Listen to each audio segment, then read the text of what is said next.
Hey, it's Louis. I'm at the amusement park. My friends want to ride that roller coaster, but I'm nervous about going around that loop. The loop made me think about John in Water Never Hurt a Man and how his character made a loop, and the loop was the story's theme. I'll show you what I mean. In Water Never Hurt a Man, John goes through a change in the story, and that change reveals the theme of the story. When you use a character to reveal the theme, you look at characterizations, both direct and indirect. I think of those characterizations as cars on the roller coaster and the loop as the story. The first half of the loop is the beginning, and the second half is the end.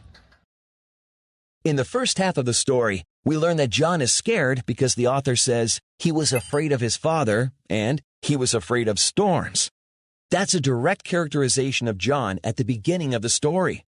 The author shows us how John is afraid by describing how he went back to work after his father reached for his belt to punish him for not working. That's an indirect characterization of John at the beginning of the story. In the middle of the story, John and his father have an intense, dramatic confrontation with another father and son. Because of John's actions in that central scene, his character undergoes a change.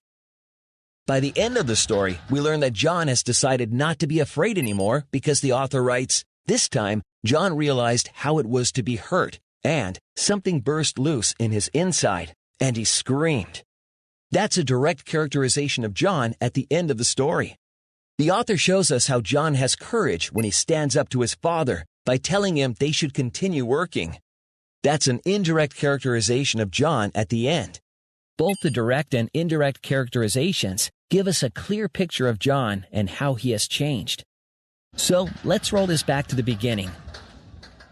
Because of direct and indirect characterization, we understand the choices that John makes, how he interacts with other characters, and why he changes.